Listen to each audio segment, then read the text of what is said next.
Do you ever wonder if the way that you're making music is the thing that's holding you back from finishing ideas that are already good? If somewhere along that process the chain is broken, then more skill or effort or time doesn't actually help.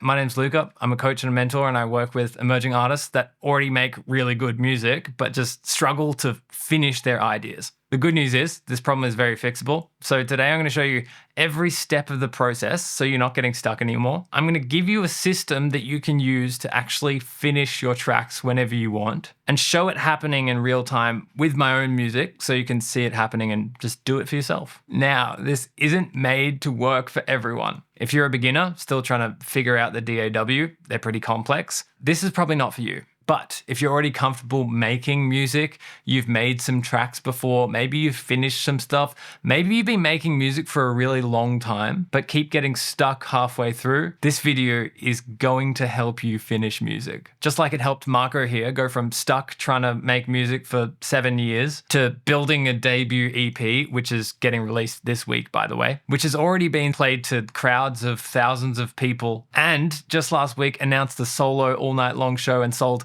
over 100 tickets in the first 24 hours. Simon, we started together from scratch, and since then he's signed 2 EPs, launched his own label, and he's built a bank of tracks ready to go, and he's talking to some really exciting labels. But doesn't a system limit your creativity? We're not trying to systemize making music. We're not just trying to make it like a conveyor belt, like a formula. That's not what's happening here. The usual way that the producers learn to do things is they try to do everything all at once. And it feels that doing it like that is the most creative way. But let me ask you this.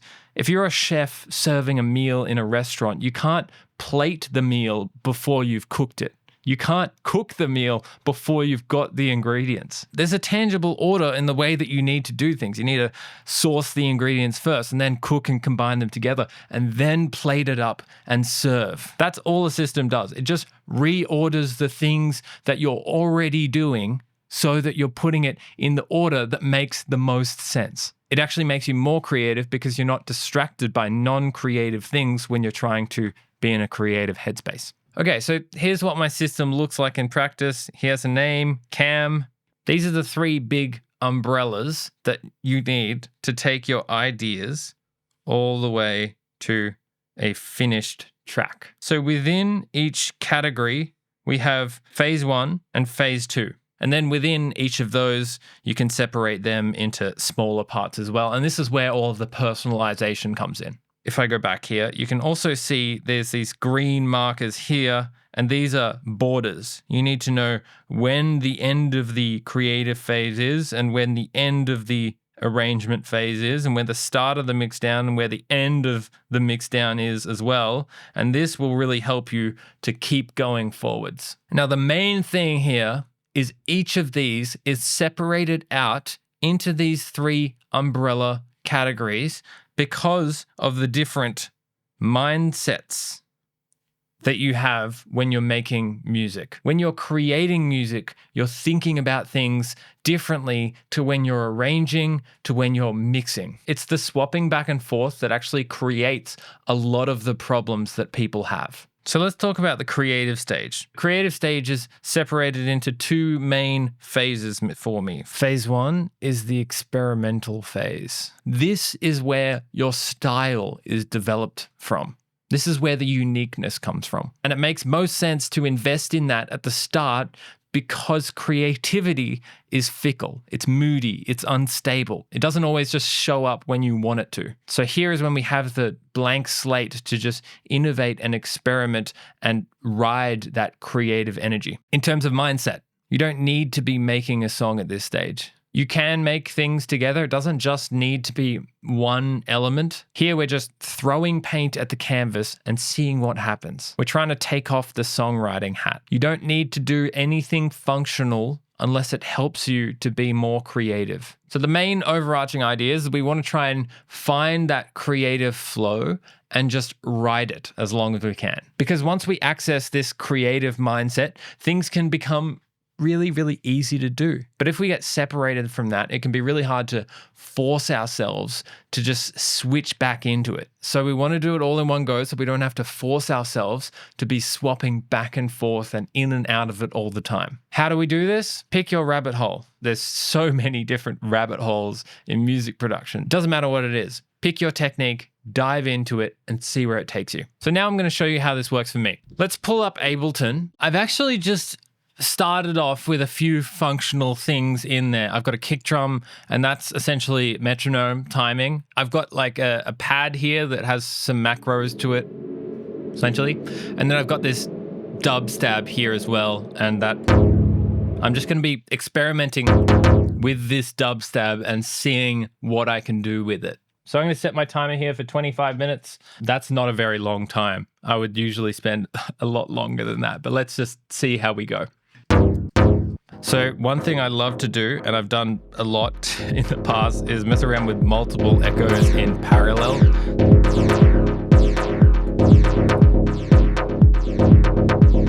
Oh yeah, that more percussive thing is really interesting in there. Okay, so cool. This LFO tool is now shaping the output of this echo here. And get a little bit of pad in here. There's some sounds in there that are quite interesting. This one, I really like this. I'm gonna bring that down into a new track and see what we can do with that.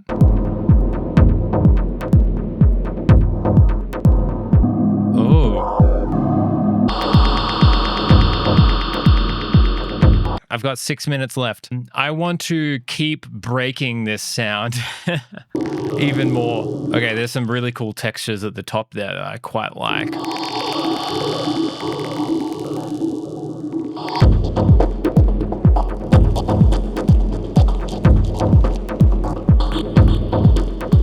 And I'm just going through rounds of processing what used to be a stab from here to the point where it's a rhythmic thing. Okay, I've got 30 seconds.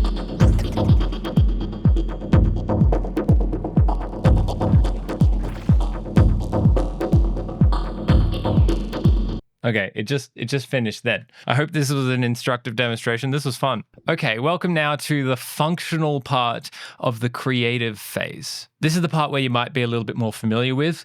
Now we're starting to put together the building blocks to start to create a bit more of a functional song. So here are the problems that this phase is solving. We're not getting stuck in our arrangement if this is done correctly. So we're going to be building all the things that we need now so that the arrangement's really nice and smooth.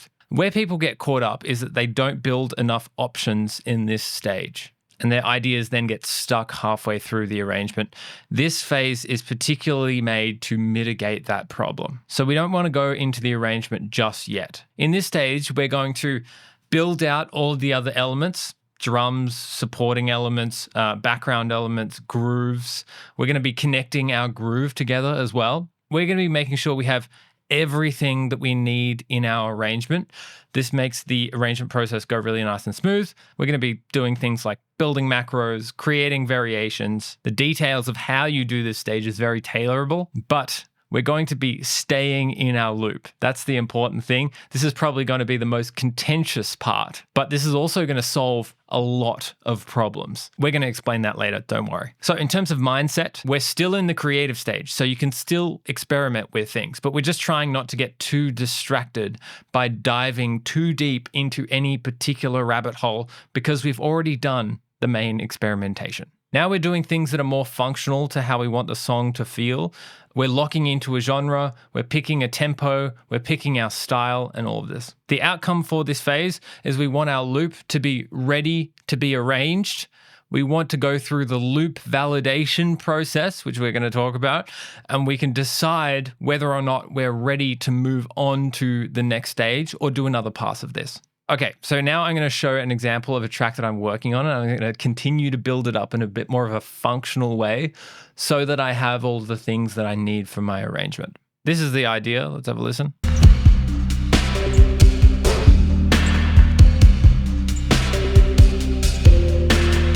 So it's actually a track that I made a little while ago that I've just remixed into like a breakbeat, more down-tempo context. This is the original one. It's kind of a bit more like trance-oriented. So it's a lot more driving.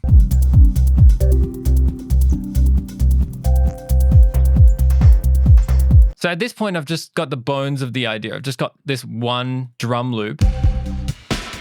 So I think I'll need some more drums. I've just got this very simple bass line. I've got some background like Foley stuff in there. And then I've just got like one main hook, which is currently over here. I was just experimenting with this. And so this is this big, long audio of me resampling and chopping and slicing the original synth. So you can see that the bones are here. I just need to fill out all of the gaps in between and make this a bit more of a functional loop. Even though I'm trying to go as deep as possible with the somewhat limited time I have, I can't go into everything. So I'm also hosting a live workshop called Play It Loud. It's going to dive even deeper into all of this and give you pretty much all of the resources that you'll need to build your own process. You can check out the details for that one in the description. So I think I need a few more options here, particularly in my drums. I want to have a few different like things that I can take out and put in, have a few different energy levels there. So things that I can build up towards and strip back as well. You can see I've already made kind of like a macro over here, which is good. Take out the low end and then so there's already a bit of like, you know, energy level kind of stuff there, but I want to build this out even more. I need some more different variations in my environment and in my pads as well. I've also got this idea here. What's this? Oh.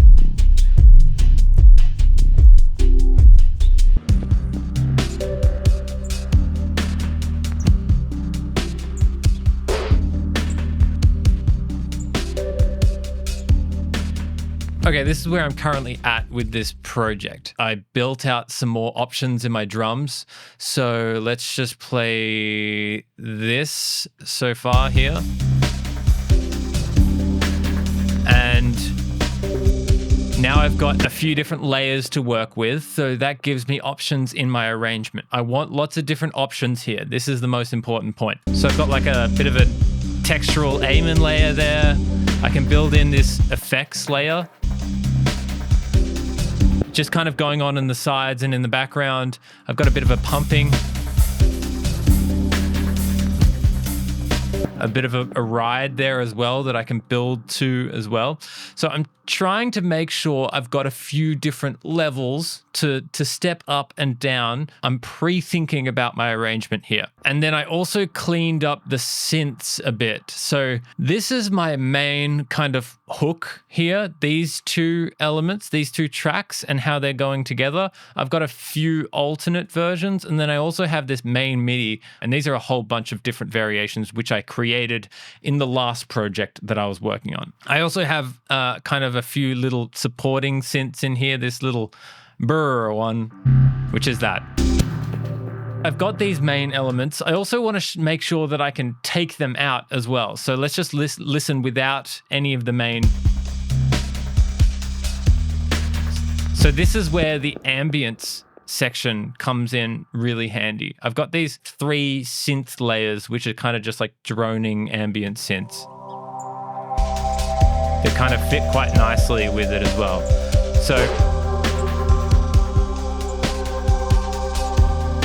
and these are the groups that I always have. I always have drums and options in my drums. I have my bass line, I have my synths and options in the synths. I have my ambience and options in the ambience. And this becomes very nuanced when it comes to different genres and what your style and sound and vibe is. If you're making house music, it's going to be very different to making techno music. If you're making really minimalistic music, you still do all of this, but each element has more roles. So this is my like master loop of everything that is going to go into my full arrangement. So I hope this makes sense. I've first experimented, and then I've gone and built this loop up to the point where it's nice and functional and it's a full sounding track.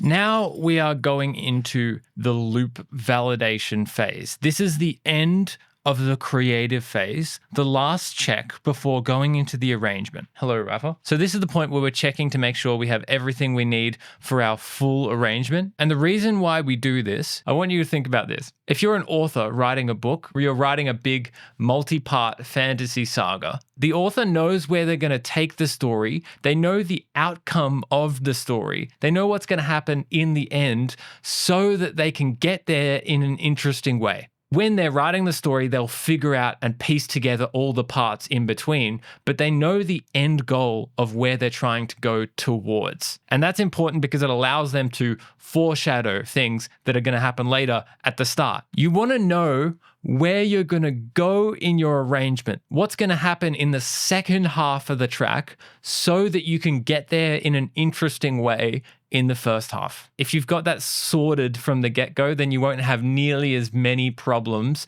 in the arrangement later on. So loop validation will just help you to avoid getting stuck halfway through. I've got a loop pulled up here, and I just want to show you what the loop validation process might look like. Where it becomes important is like what's happening in the first half of the track and what's happening in the second half of the track. That's what I have to figure out. So I've got this, and let's just take out the kick and see where this goes.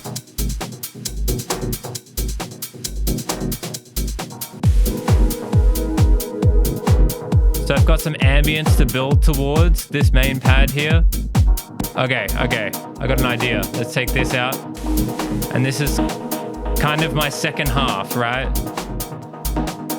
This is that second half idea. Trying to build towards this. And then maybe I can strip.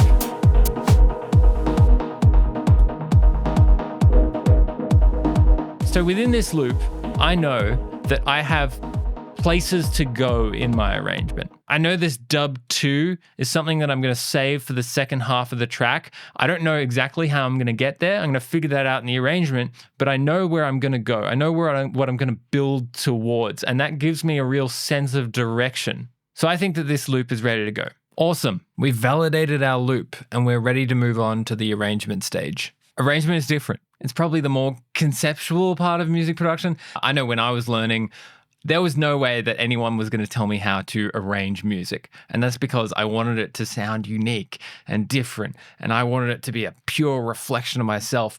I had an ego, basically. That's what it was. And that actually ended up making it harder for me to learn because I didn't really learn the fundamentals first. It's kind of like learning how to write with the wrong grip. I learned how to write like this. This weird clamp on this pen that I have means that after about 5 minutes of writing like that, my hand starts cramping. If I had learned how to write just the correct way, that would have saved me a lot of trouble. You can learn how to arrange just solely with trial and error, but in the long run, there will probably be some weird habits that might be hard to break. If you learn an arrangement structure, all that does is it just means that you know a way to do it and some structure, some rules behind it, so you can actively decide not to do that if you want. A lot of electronic music, a lot of progressive club, techno breaks the rules. It doesn't really have much of an arrangement. If you want to do that, you have to know what the rules are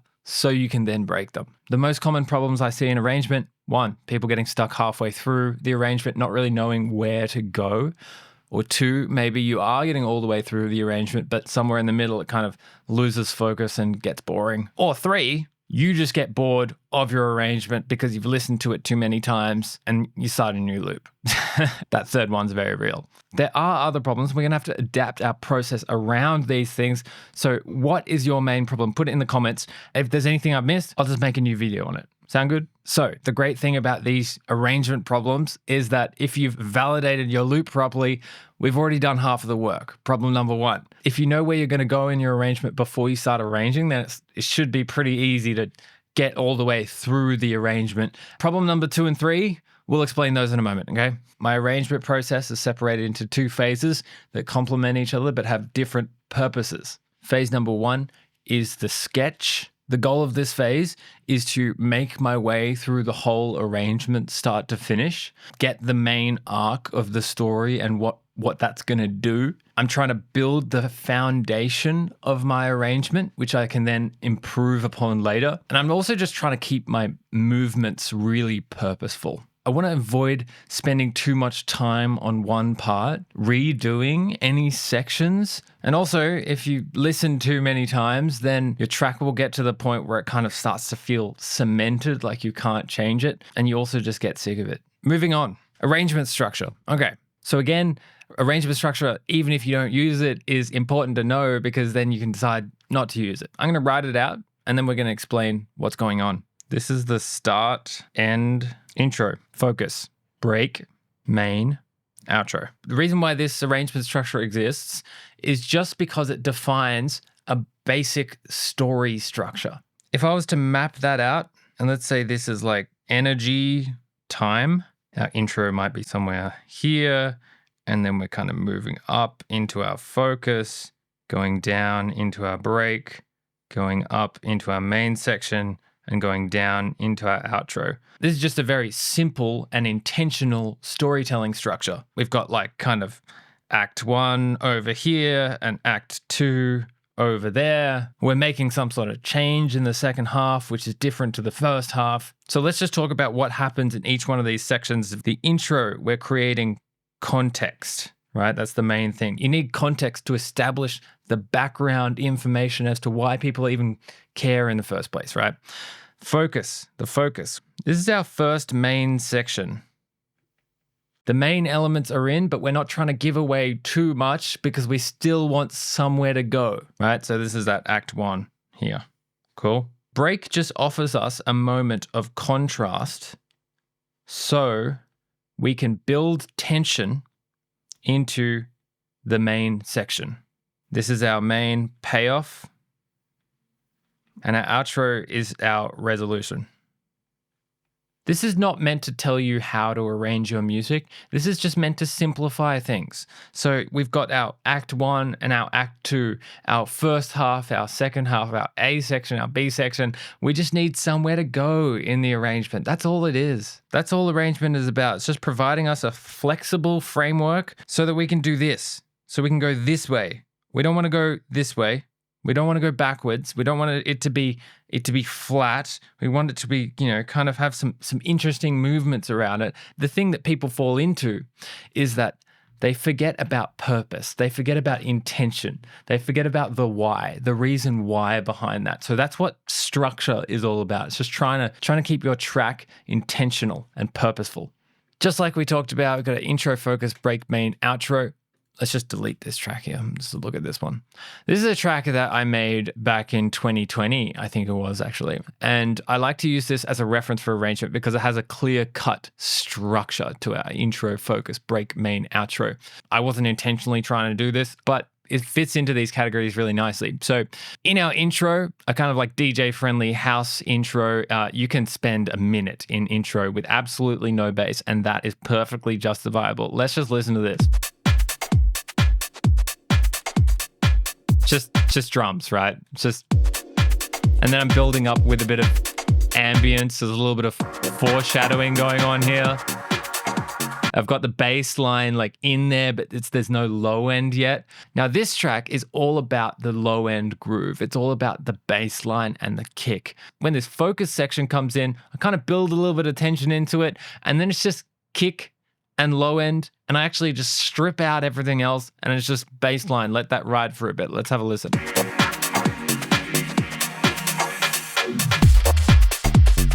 Just bass line.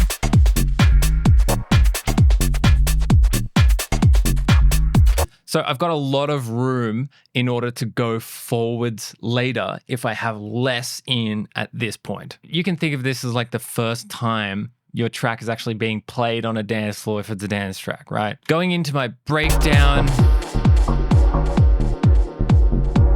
So it's kind of like an ambient breakdown. And then going into our main section, I'm not really changing anything. There's only just one very small change, and that's just this little vocal sample in here. Let's just have a listen to that. And Just enough of a change for it to feel like a second half, like it's developing towards something. So we can see the intro is establishing the place, the vibe, the sounds. Like I know that it's kind of gritty and it's dark and it's dubby just by listening to the drums. Right? That gives me context.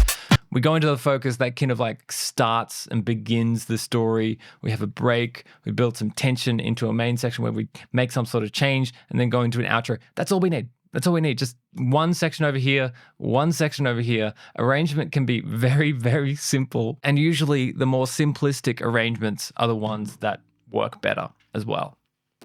Phase 2 of our arrangement is what I call P&T, or progressions and transitions.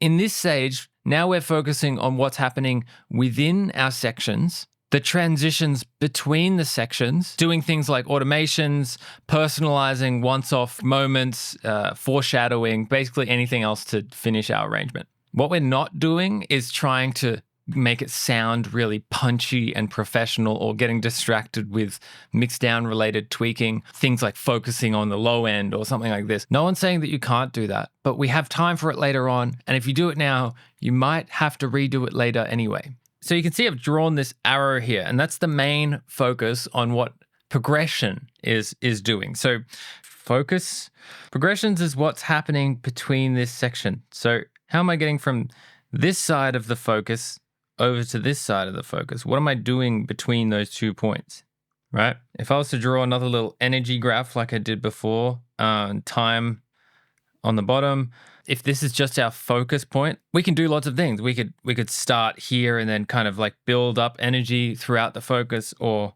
maybe you're starting high and then going low and then kind of building back up, or maybe you're starting low and then just slowly building up over time like this. What we want to avoid is this, just being flat.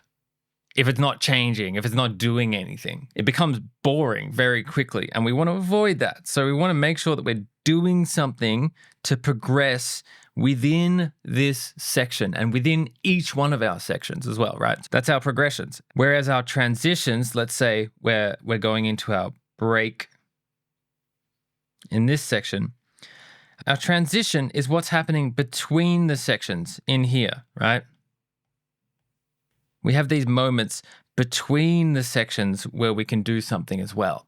So progression, that's within the sections, and then transitions, that's between the sections. So the outcome here, what's happening at the end of this stage? We're not trying to finish a perfect track here. What we're aiming for is an imperfectly finished arrangement. If you aim for imperfect, then it tends to happen that you actually just finish stuff. And then it's going to be ready to do our final check to make sure that our arrangement is ready for mixing, which we'll get to in a moment. So this is a track that I've been working on for a little bit. You can see I've done a lot of automation work on this, and that's because the track is very, very simple.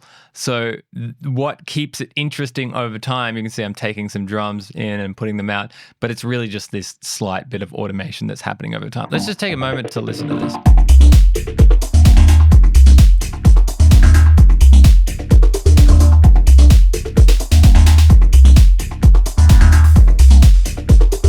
It's a really repetitive track, and that's kind of the point. But in this outro section, I want a little bit of something different to happen here. I'm still just trying to figure out what that is. I think I'm just going to do a little bit of automation on this delay layer here. Let's just have a listen.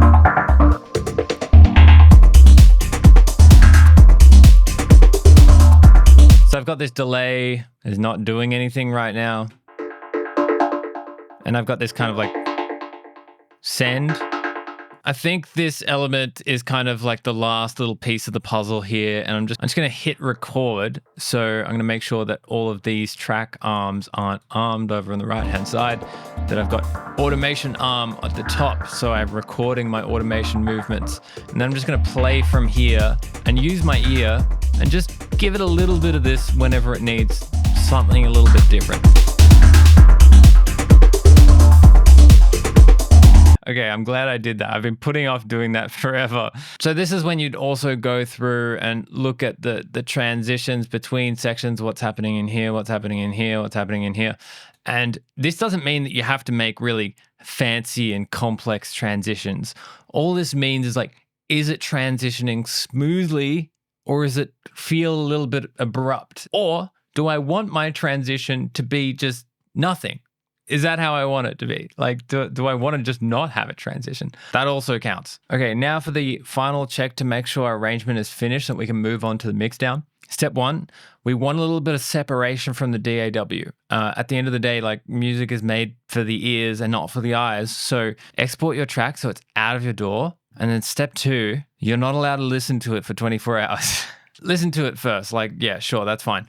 But you want to take a break. And I would say at least 24 hours. Often hard to do this because we've just finished it and it's really exciting. It sounds really good and you've just exported it out. Sure, you can listen to it a few times, but take at least a 24-hour break of not listening to it, because step three is the first listen. What the hell is a first listen? All right. The first listen is the very first playback after stepping away from your track for a little while. It's a deliberate reset moment so you can come back and listen to your track with fresh ears. It's kind of like pretending that you're listening to your track for the first time, as a listener would be, right? Everyone that listens to your track is going to listen to a track for the first time. It functions as a checkpoint, the last moment before mixing, and it helps you build a plan and spot issues that you have in your arrangement so you can then fix them and move on. But how a first listen works, you want to grab a notepad and a pen. I've got a specific notepad just for first listens. Set your speakers or your headphones at a moderate listening level. Hit play. Don't touch anything. Don't stop it. Play it all the way through and take arrangement notes over time. I write down timestamps of when things happen so I know where it is in the track. I write down what's good and what's bad, and I put a question mark next to things that it's like a thought, like a maybe. So once you've got your notes here, all you need to do is organize that into a priority list, and then you just tick them off one by one. You get to the end of it, and that's it. Your arrangement's done. So it actually gives you an ordered way to finish your arrangement and also just know when it's done. Again, we're looking for that imperfectly finished arrangement, not a perfect polished product, because the next stage is the mixdown. Mixdown is often the scary part. It's misunderstood, okay? This stage, you can kind of feel like you're stuck in quicksand. Like the more you move around, the more you fight it, the more that you try and make it work, the deeper you sink, unless you're clear about what you're focusing on. You can think of it like sculpting. Your statue already exists. Now you're just kind of rounding the edges, polishing it up, making it look nice, chiseling in those fine details, making the piece pop. But you also kind of have to be careful not to make this classic mistake that I see all the time. To explain this, we need to talk about the chef and the food critic.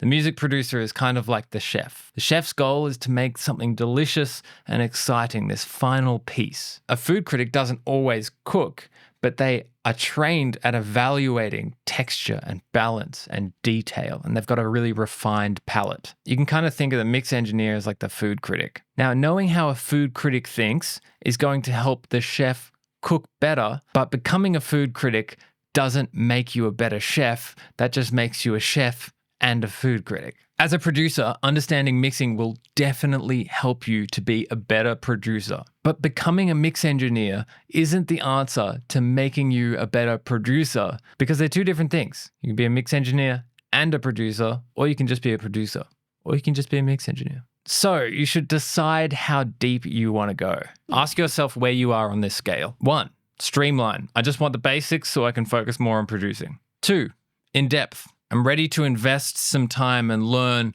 a bit more of a structured and detailed mixing process. And 3, the engineer. I want to dive deep into mixing as its own separate craft. It's important to note this because more effort in mixing doesn't always mean better results. So let's just zoom out for a moment. Some people will probably disagree with me here, but every mix boils down into these 2 umbrella categories. 1, fixing problems.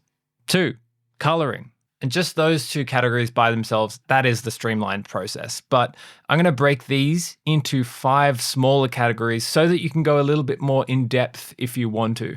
Now, with mixing, we're no longer producing. When you're producing, you're thinking about each individual element, your bass line, your synth, your drums, your kick drum, and you're piecing them together. You're thinking about individual things. When we're mixing, we're thinking about the interactions between those elements, what happens when you put them together, and how they can fit into a space. You might have seen something like this before. This is an incredible drawing that I did. I love those 90s diagrams, but they are kind of cheesy. This just refers to how our track lives in a 3D space in mixing, because we have 3 different planes of space, being frequency spectrum, stereo spectrum, and depth.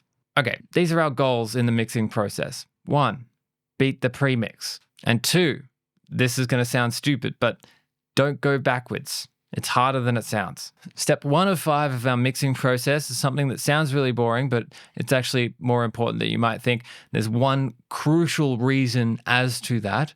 This is the setup stage, right? So I'm not actually doing any mixing at this point. I'm just setting up my project to optimize and get it ready for mixing. The main idea is to get it into a new project so that I can switch my mindset into mixing mode. But the crucial point here is to bring in that exported premix that we exported at the end of the arrangement into our new mixing project so that we have something to refer to, so that I can make sure that I'm going forwards and not making things worse. Then it's just a matter of trying to beat the premix. That's pretty much it. All right, so this is what my project looks like after setting it up for a mixdown. I spend about an hour doing this, and this is worth every minute. And you can see that everything is like color-coded and into these different groups. I always have these 5 groups: drums, bass, effects and transitions, synths, ambience. If I have vocals, then there will be a vocal group as well. But these are the premixes. So I've got my full premix here. I've also got the drums premix reference, and I've got just the low end, which is just the kick and the bass soloed. And then this track, I just also decided to have my drums and my bass group. So this way, as I'm making adjustments, I can flick back and forth between each one of these premixes and be like, okay, that's what my drums was sounding like before I started mixing, and this is what it's sounding like now when I'm mixing it. I'm just making sure that I'm going in the right direction. Very important. Little bonus tip here as well. If you hit Command K, you can map the solo switches of this to different numbers on your keyboard. So I've got them mapped to 1, 2, 3, 4. And so now whenever I hit these buttons on my keyboard. Okay, so stage 2. We should think about a mixdown kind of like building a house. You need to start with the foundations, then you build the frame, and then you build the walls, then you put the roof on, and then after that, you decorate it and make it look really nice. This is kind of the same thing. So we want to start with our most fundamental part of the mixdown. So that way we can solve problems at the source rather than just trying to throw plugins on things to try and solve things for you and actually creating more problems for yourself. And that's why you should start with just your volume, faders, and your EQ. And I'd recommend practicing a fader mix. So I do my volume and my EQ at the same time, and that's because they're related to each other. They're cousins. We'll talk a bit more about that in a moment. But in terms of the fader mix, what you want to know is keep the groups at 0, but all the individual tracks, so there's a hats group here, I'm not going to touch that one. All of the individual tracks, I bring all the faders down. I'm also taking off any sends, any panning, taking off any sends. I can set them later, bringing the faders down, bring the faders down. And we're going to be putting them all back in, but we're going to be doing it in a slightly different way. Okay, so setting faders. I'll start with my kick drum, and I'm looking at the peak reader here. It's also going through this group, which has a little bit of processing on it. If that's peaking at about -10, then I will never have headroom problems. I'm starting with my foundations, my kick and my bass and my drums, and then I'm starting to bring everything else in. And so there's a little bit of technique behind setting the faders. So I'm going to grab this fader and pull it up to when it's too loud, right there. Intentionally pull it up too loud and then pull it too quiet. Now I know that my perfect fader level is going to be somewhere between the too loud point and the too quiet point.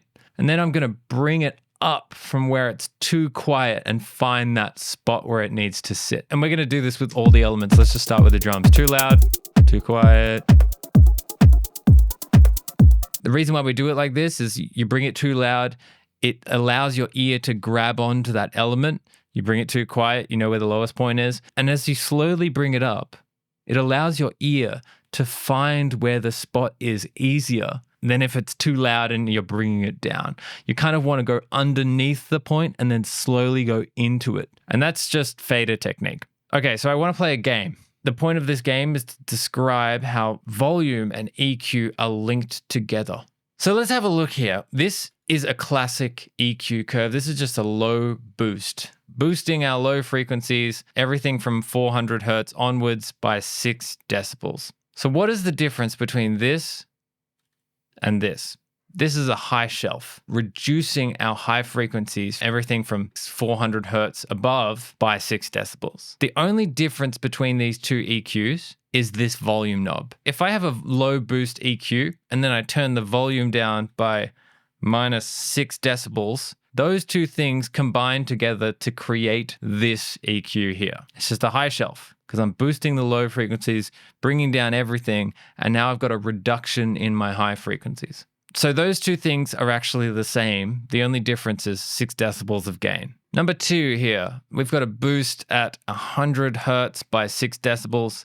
That is actually the same as this. I'm cutting out everything except 100 hertz. The volume knob is the difference between these two. So this -6 decibels of gain equals this. What about this one? We're going to boost at 100 hertz and one at 3.3K. If we turn it down by 6 decibels, we get this. That's just to cut at 1K. Last one here. Now this one was inspired by a student that I was working with. I came back after a mixing session and he had all these like really sharp boosts at particular frequencies. And my immediate thought was, I'm going to need to pull down that volume fader because it's too loud now. But what that actually did was this. It just reduced the frequencies of everything else. So then everything else sounds quite dull except for those frequencies that you boosted. So we need to take into consideration there's a direct relationship between volume and EQ. They're linked together. As for your EQs, you only need 3 different types. 1, utility style EQ. I'm just going to cut low end out of things that don't need low end. 2, tonal shaping EQs. Now these are gentler slopes and cuts. As I bring it down, you can see that it's a combination between 2 different slopes all at once. Tonal shaping EQs are more gradual, and we want them to sound smooth. These ×4 slopes here, they sound quite unnatural because they're very abrupt. The last type is surgical EQ, removing particular problem frequencies. All you need is those 3 types of EQs. And now I'm going through my project, doing my volume faders and then my EQs. I'm starting with my foundations. I'm probably going to start with my low end first and try and get that working, and then kind of piece things around it one by one. Step 3 is dynamics and width. So now I'm checking our width, our mid-side processing, and our peaks. Pretty much with the width stuff, I just need to make sure that there's no low end in the sides. I want to give width to things that I want to be larger and take width from things that I don't need to take up all that space. So this track here, let's just have a listen to this kind of like textural, deep.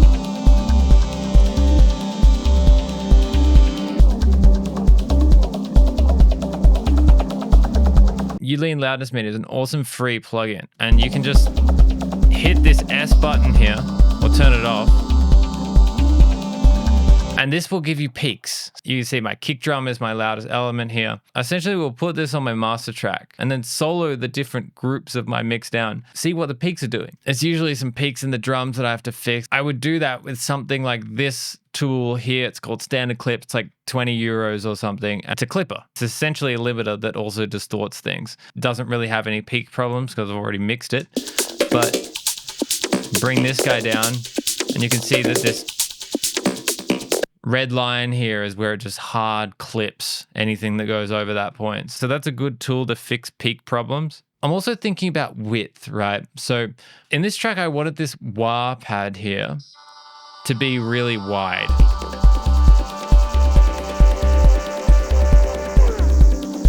So this is Ozone Imager 2. It's another free plugin. And I've just gone in here and like just kind of boosted this. So it just takes up a little bit more width space. If you want to listen to just sides, go into Audio Effects and type in sides only. And there's a preset that solos just the sides. And if I hit play, you hear, sounds really weird, but this is what's happening just in the sides. And I would go through each track and make sure that it has the right amount of width, doesn't have any low end in the sides. And if I want to give it more width, then I do that. I'm just making sure that I'm thinking about that left and right stereo spectrum. Step 4 is coloring. And this is where we're adding things like group processing. This is where I'm doing my reverb and delay sends, but also my creative sends for tone. For instance, on this track, this radiator is being driven on this group. And that's just kind of like distorting all the drums together so that when the kick hits, it's kind of clamping everything in. And then I'm also doing some send processing here. And I've just thrown a whole bunch of effects onto a send. I've got some compression, I've got some vinyl distortion, I've got an EQ, I've got some noise, and I've got another distortion unit. This is me just messing around with the send, sending some things into it and seeing if it sounds better or worse. In this case, I've just added a tiny little bit of it. It's just adding a little bit more crispiness to the top of some of the elements that we have in this project here. So sends are like a mixing engineer's best friend because we can do all this crazy stuff and get really creative throwing a whole bunch of effects on there. It's not a scientific process. And then just add a little bit of it back in to help color and tone our whole project. It's really adding some grit to the top of the synths here. All right, step 5, finalizing my mixdown. This stage is simple. I'm exporting my project and listening on a few different systems. So maybe I might listen on some Bluetooth speakers and Apple headphones and maybe in my car. And then I will repeat my first listen process again, right? Remember this one? So I'll take a break, 24 hours or so, and I'll do my first listen again. Write down my notes, and then I'll go through one by one and fix those notes. And then that's it. You've got a finished mixdown that you're ready to send to a mastering engineer. So that's the process, but I want to make this clear because knowing a generalized process isn't yet enough to just finish music whenever you want. So here's your steps ongoing in order to make this actually beneficial for you. 1, you need to tailor your own process, the genre you're making, your strengths and your weaknesses, your knowledge gaps. All of this comes into account. You need to make your process personal to you. Number 2, once you build your own process, you have to test it by putting it into action,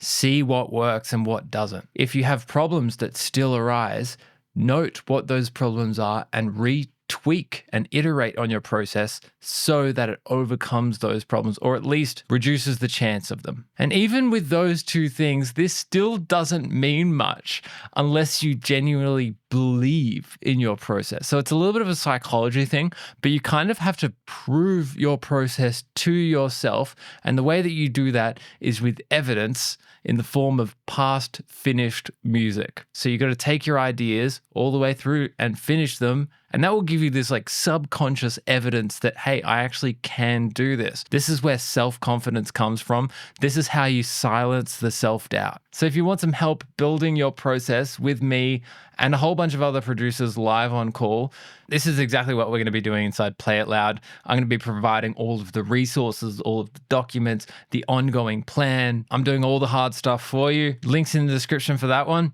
Otherwise, best of luck. I really hope this video helped. Keep producing, and I'll see you next time.